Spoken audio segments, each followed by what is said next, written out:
Hello everyone, this is Raghavendra Adhyapak, a lecturer, KLS Kopti College of Commerce, Belgaum. So, in the last class, we were discussing about basic terminologies of game theory. So, in today's class, we are going to discuss about prisoner's dilemma. So, what this prisoner's dilemma concept says about, it is about a decision making of an individual in a certain situation, and in that case an individual will take decision which is most suitable or profitable to him and not on the basis of competitor's decision. Okay, so what it says prisoner's dilemma.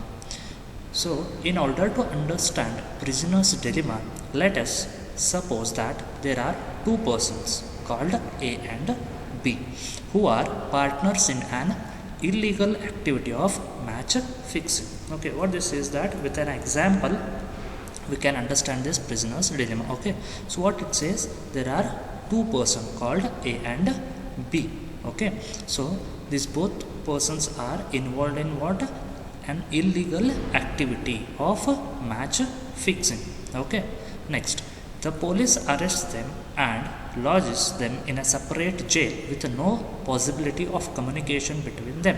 Okay, so they both are caught by the police and the police kept them in a separate cells. Okay, so there is no any possibility between the communication between A and B. Okay, they are being interrogated separately by the police with the following conditions. Okay, so then what will happen after the arresting? The police will interrogate them separately in a separate cell with the following conditions. Okay, so what condition that are? First one is, if you confess your involvement in a match fixing, you will get 5 years imprisonment.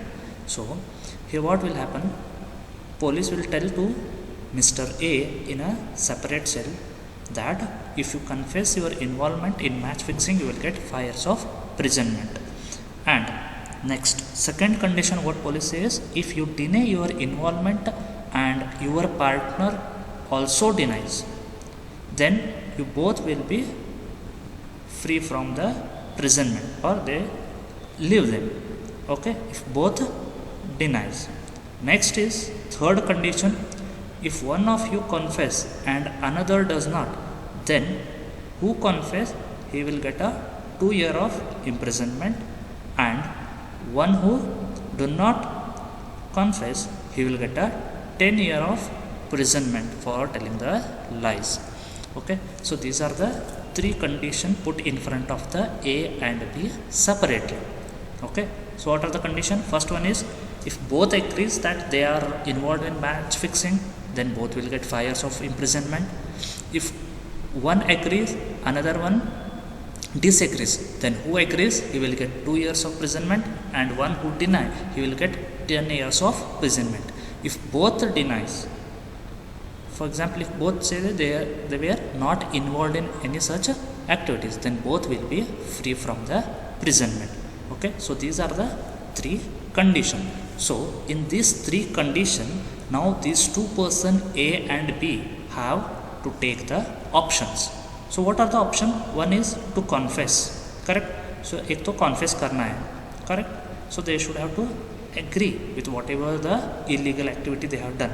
Or second option is not to confess. Okay, so these are the two options they have, but both have a common object to minimize the period of imprisonment. Thus, the following pay matrix is derived. Okay, so in this case, what will happen? Both will be in a mindset of to get the minimum imprisonment, correct? So they both wanted to minimize their imprisonment, correct? So in this case, keeping this in a mind, they will take the decision. Okay, so the following is the matrix which tells about this condition. Okay, what it says that first one is individual A confess and individual B, means A and B, if both they confess, they get imprisonment of 5 years, 5 and 5, correct? Next, if A confess but B do not confess, then A will get 2 years of imprisonment and B will get 10 years of imprisonment for telling the lies. Correct? Next situation, what it says, if A don't confess but B confess, then what will happen? A will get 10 years of imprisonment and B will get 2 years of imprisonment. Next is A do not confess and B also not confess, then both will free from the imprisonment. Correct? So then that is 0 0 in the last box. Correct? So these are the 4 situations. So under this situation, the both will think what they wanted to minimize them. Okay, if what A thinks that the Mr. B may agree or may not agree, or may confess or may not confess with the whatever the illegal activity they have done. So A think that as a person he wanted to be released or to minimize the his punishment. So what he think that he should have to confess. Correct? Why? If he confess, he get 5 years of imprisonment or 2 years of imprisonment. How 2 years? How 2 years? Means if he confess, means both will confess, A or B. If both confess, okay, both will get 5 years of imprisonment. If A confess but B does not, then one who confess, he will get how many of years imprisonment? 2 years of imprisonment. One who denies, he will get 10 years. Correct? So in this case, both A and B will try to reduce their or minimize their punishment. So in that case, both will confess and ultimately the result will be of 5 years of imprisonment to both A and B. So that 5 and 5 means both are thinking separately. Correct? But at the end result, they come to a common point. Correct? That is called equilibrium. So 5 and 5 is the equilibrium position where even though they both have in the different cells and they are thinking separately also, but at the end they have reached a common point. Correct? So both have confessed. So that is known as equilibrium point. So that is marked by the red color circle. Correct? Okay. Then what is exactly the most suitable decision in this case? If both they should deny, no, they can come out, both can come out, or they both can be escaped from the imprisonment when they take a collective decision. Means what? A should also deny, B should also deny.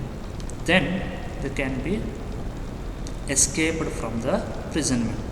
But here they are taking a separate individual decision.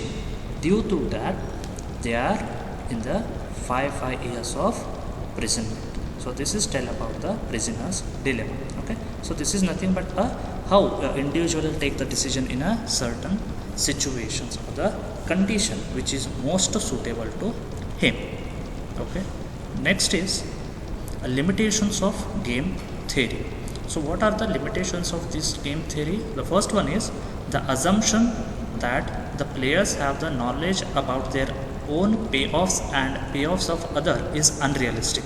He can only make a guess of his own and his rivals' strategies. Okay, so what is the payoff? It is the end result or a amount of winning or losing. Correct? So the whatever may be the end result will be just a guesswork. You cannot accurately predict that what is going to happen in the future. Correct? So it may be a just guesswork and not a realistic result.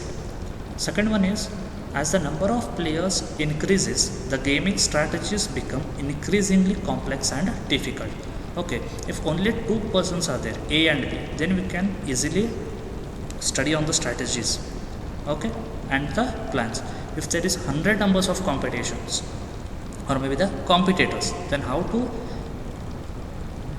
study that strategies of different players, that will become a complex and difficult. Next is the assumptions of complete knowledge of the strategies among the players. These do not see in practical. Okay, so what assumptions about the game theory? We already studied assumptions of game theory. So in that, what assumptions is that the players have complete knowledge about the strategies. So actually in the real world it is not going to happen. Why? Because the whatever players have the knowledge as per their level, it is not a complete knowledge of that particular strategy. And even though they have the knowledge, but due to the changes in the market, okay, so those strategy may work or may not work. So this assumption of complete knowledge not seen in the practical world. Next is, under uncertain conditions the players will allow each other to share the secrets of business in order to work out together. Okay, so you have seen the many cases, amalgamations, mergers, where two or more companies come together and they start work and capture the market, correct? So this is not going to possible in the game theory, because game theory says that there should be a rival between the companies, correct?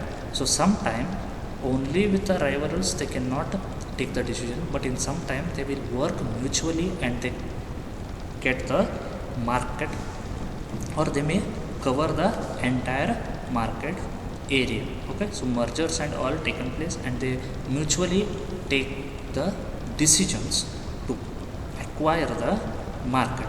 So every time we cannot accept that there will be a rivals between the companies. Sometimes some companies will work together mutually with the coordination and try to get the maximum profit. So these are the limitations of game theory.